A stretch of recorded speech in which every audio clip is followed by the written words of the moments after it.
मुलीला सासरी जाताना या 13 वस्तू कधीही देऊ नये. लग्नानंतर सासरी निघालेल्या मुलीला आई-वडिलांसह सर्वजण आनंदी आणि वैवाहिक जीवनासाठी आशीर्वाद देतात. आपल्या मुलीला आनंदी ठेवणारा नवरा आणि सासर मिळावं अशी आई-वडिलांची इच्छा असते. प्रत्येक पालक आपल्या ऐपतीप्रमाणे लग्नात तसेच नंतरही काही वस्तू, काही पदार्थ मुलीला देतात. मुलगी सासरी निघालेली असताना काही गोष्टी तिला चुकूनही दिल्या जात नाहीत. 1. लोणचे. सासरी जात असलेल्या मुलीला लोणचे कधीही देऊ नये. याचा तिच्या आयुष्यावर नकारात्मक परिणाम होतो आणि नातेसंबंध बिघडू शकतात. लोणच्याची चव ही आंबट असल्याने ते भेट म्हणून देणं योग्य नाही. मुलीला हाताने बनवलेले लोणचे द्यायचे असेल तर लग्नानंतर तिच्या घरी जाऊन लोणचे बनवा. 2. झाडू. माता लक्ष्मी वास करते. झाडूमध्ये माता लक्ष्मी वास करते, पण मुलीला सासरी पाठवताना झाडू देऊ नये असे मानले जाते की जर मुलीला सासरी झाडू देऊन पाठवलं तर तिचा आनंद हिरावून घेतला जातो. त्यामुळे मुलीला संसार कधीच सुखी राहत नाही. तिचे जीवन दुःखाने भरलेले असते असे मानले जाते. म्हणून मुलीला झाडू कधीही देऊ नये. 3. सुई किंवा टोकदार वस्तू. मुलगी सासरी जाताना सुई किंवा धारदार वस्तू तिच्यासोबत देऊ नका. मुलीला निरोप देताना अशा गोष्टी दिल्याने नात्यात गोडवा येण्याऐवजी कटुता येते असे म्हणतात. त्यामुळे अशा गोष्टी देणे टाळावे. 4. चाळणी. मुलगी सासरी निघालेली असताना तिला पिठाची चाळणी देखील देऊ नये असे म्हणतात. मकर संक्रांतीच्या दिवशी आई मुलीला जे काही गिफ्ट करते तेव्हा त्यात 13 गोष्टींचा समावेश असतो. चाळणी देखील त्यापैकीच एक असते. मात्र चाळणी भेट देणे योग्य मानले जात नाही. सासरी चाललेल्या मुलीला पिठाची चाळणी दिल्याने सुखी जीवनात अडचणी येऊ शकतात असे मानले जाते.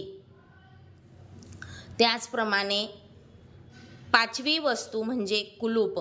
असे मानले जाते की जेव्हा आपण एखाद्या व्यक्तीला आपण कुलूप भेट म्हणून देतो तेव्हा त्याचे नशीब सुद्धा बंद होऊन जाते आणि त्याच्या आयुष्यामध्ये अशांती व तणाव निर्माण होतो. म्हणूनच मुलीला कुलूप कधीच भेट म्हणून देऊ नये. 6वी वस्तू गाळणी. गाळणी दिल्याने तिच्या आयुष्यातील सुख सुद्धा गाळून जाते असे म्हटले जाते. त्याचबरोबर मुलीला पांढऱ्या रंगाचे कपडे, साडी देणे सुद्धा टाळावे. असे केल्याने तुमच्या आयुष्यातील रंगबिरंगी होऊन जातं असे मानले जाते.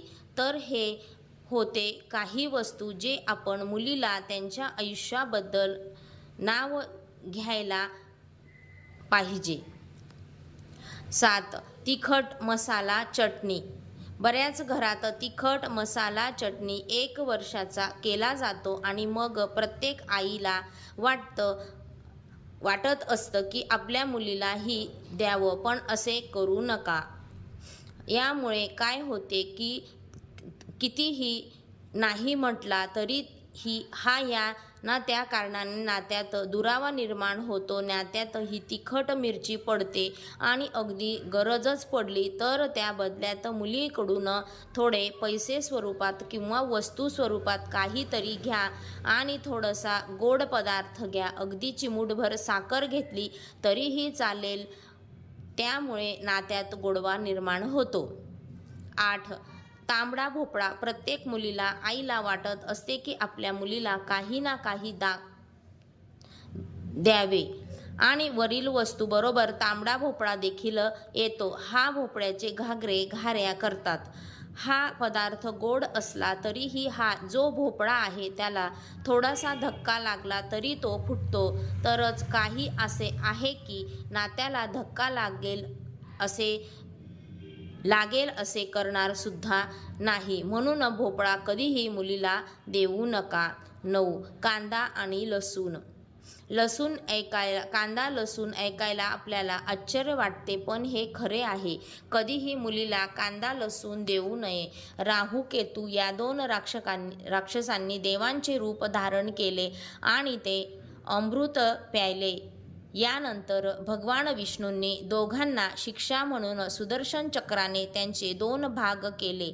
असे मानले जाते की जेव्हा त्याचे डोकेच धडापासून वेगळे केले तेव्हा त्यांच्या रक्ताचे काही थेंब जमिनीवर पडले आणि त्यातून लसूण कांद्याच्या उत्पत्ती झाली. म्हणूनच कांदे आणि लसूण उग्र वास देतात. राहूकेतूच्या शरीरात अमृताचे काही थेंब पोचले होते, त्यामुळे त्यांच्यात रोगांशी लढण्याची क्षमता असते असेही म्हटले जाते. मग आपल्या मुलीच्या घरी राहू केतू पाठवायचे नाहीत हे लक्षात घ्या. 10. गणपतीची मूर्ती. फोटो. मुलीला कधीही गणपतीची मूर्ती किंवा फोटो देऊ नये. मुलगी ही श्री लक्ष्मी स्वरूप आहे. लक्ष्मी आणि गणपतीची घरात सुख समृद्धी आणतात, पण तुमच्या घरात दारिद्र्य येईल आणि ती दारिद्र्य कायम राहील. आणि जर तुम्ही मूर्ती मुलीला दिली तर तुम्ही तिच्याकडून दुसरी गणपती मूर्ती घ्या. 11. या वस्तू बरोबर लाकूड तसेच लोखंडी वस्तू देऊ नका. याने शनिदेव क्रोधित होतात.